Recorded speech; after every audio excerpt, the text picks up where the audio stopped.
حالانکہ ابو جہل چھوٹا مجرم ہے اور عبداللہ بن ابی بڑا مجرم ہے.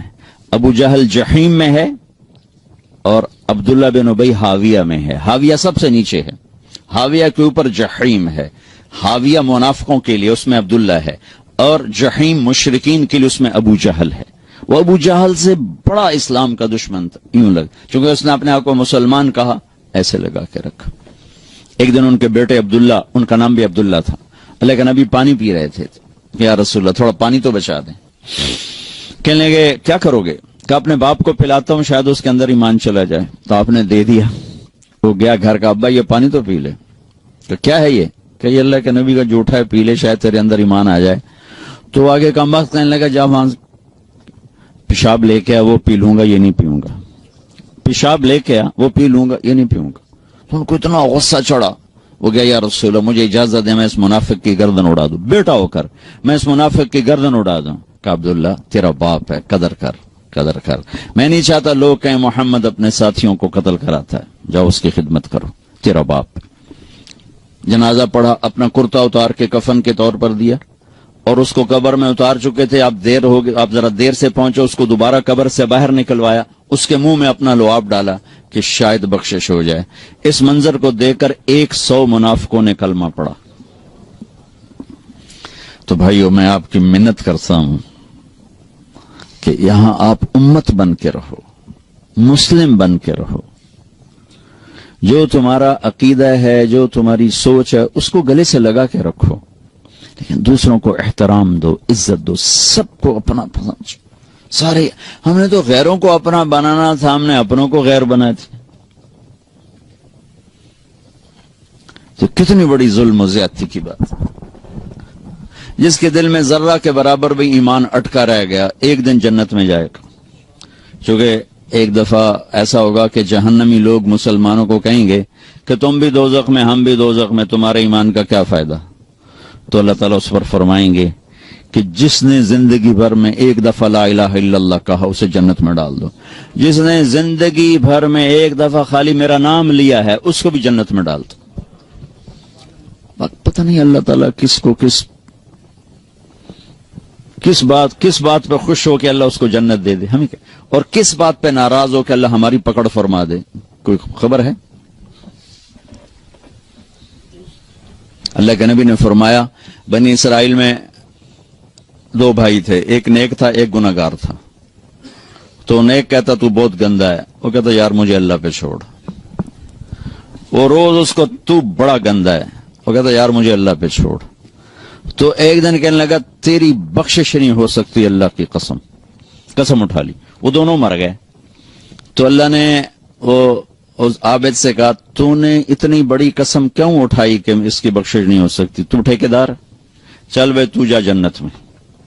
اگر تو نے میری رحمت کو پابند کیوں کیا, اس کو ڈالو جہنم میں. تو کسی مسلمان کو حقیر نہ سمجھو,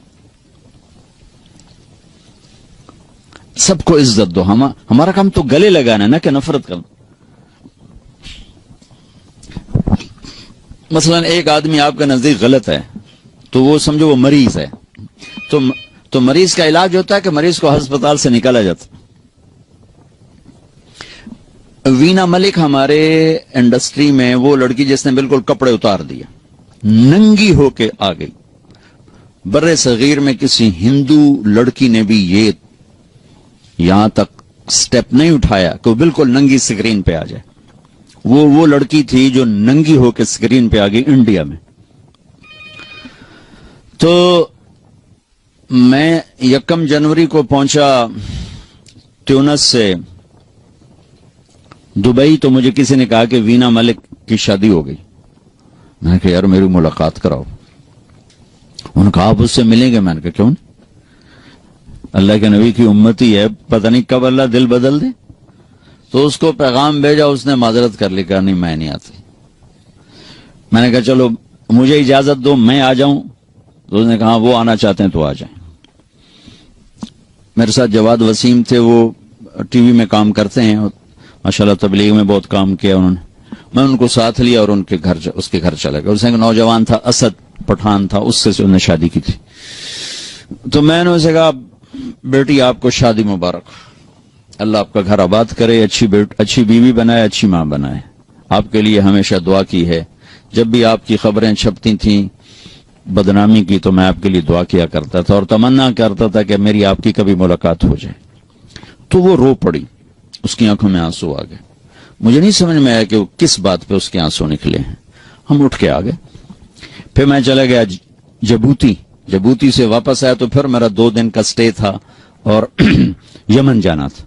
तो दोनों मियां बीवी खुद आ गए जिस होटल में मैं ठहरा हुआ था। उन्हें सर पे पूरा दुपट्टा लिया हुआ, कहा मौलाना आपने मेरी जिंदगी बदल दी, और ये दुपट्टा आप देख रहे हैं, ये जिंदगी भर सर से कभी नहीं उतरेगा। मैंने कहा बेटी मैंने तो कुछ नहीं कहा, तुम्हारी जिंदगी कैसे बदल गई? कहा ये मेरा खामिद बैठा है, मैंने इसके साथ ये एग्रीमेंट किया था कि शादी कर रही हूं, फिल्म नहीं छोड़ूंगी। 6 फिल्में साइन की हुई थी, अभी भी इस साल 6 फिल्में साइन की हुई। कहा मैंने इसे कहा था मैं शादी तो कर रही हूं, फिल्में नहीं छोड़ूंगी। लेकिन मैंने कहा तो तेरा इरादा कैसे बदल गया? कहा आपने मुझे बेटी कहा, आप जैसा मेरे जैसे कोई बेटी कह सकता है?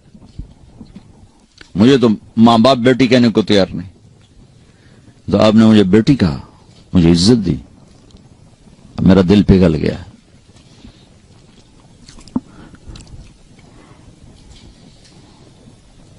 तो हमारा काम तो करीब करना है ना, दूर करना तो हमारा काम नहीं है। तो उम्मत में इख्तलाफ तो सहाबा के दौर से है, नबी के दौर से है। बुखारी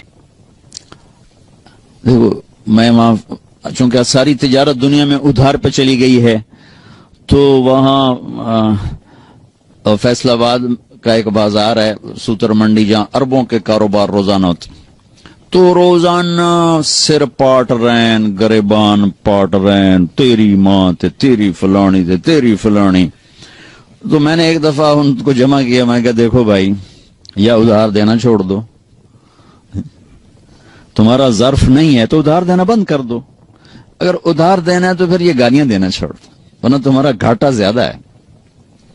10 करोड़ 10 अरब, क्या पूरी दुनिया भी एक आदमी तुम्हारी निकल गया है तो पकड़ा जाएगा क़यामत के दिन। लेकिन तुमने मां बेटी की गाली दे दी तो जुर्म तेरा भी घट कोई नहीं, क्योंकि मां बेटी की गाली देना अल्लाह के अर्श को हिला देता।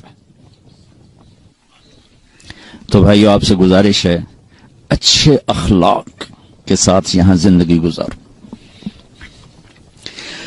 और मुसलमान बन के रहो, उम्मती बन के रहो, उम्मती बन के रहो।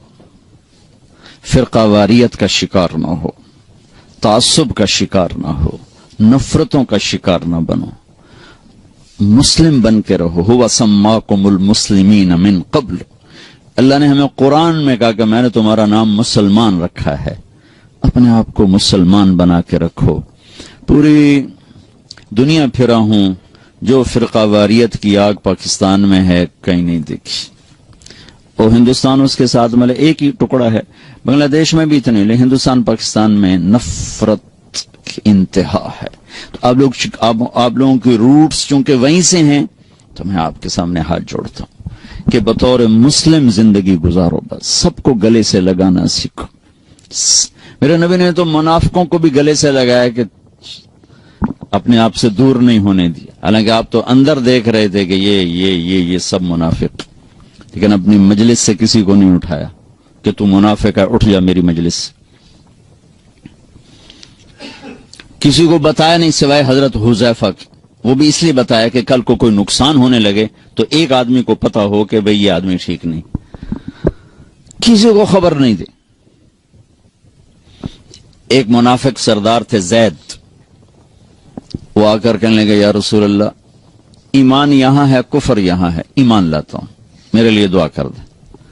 तो आपने उसके यहां हाथ रखा कि अल्लाह इसकी जबान को सच्चा कर दे, दिल को साफ कर दे, इस ईमान से सीना भर दे। वो कहने लगे या रसूल अल्लाह, मैं मुनाफिकों का चौधरी हूं, आपको सारे मुनाफिकों का पता बताऊं? आपको तो पहले ही पता था, लेकिन चूंकि और लोग बैठे थे, कहा नहीं, किसी का नहीं बताना, जो आएगा हम सीने से लगाएंगे, जो नहीं आएगा उसका मामला अल्लाह पे छोड़ेंगे। तो मेरे नबी ने तो मुनाफिकों को भी सीने से लगा के रखा। عبداللہ بن ابی جیسے کا جنازہ پڑھا دیا، جبکہ حضرت عمر روک رہے ہیں کہ اب یہ کیا کر رہے ہیں، کیا کر رہے ہیں، یہ منافق ہے، شاید بخشا جائے، شاید بخشا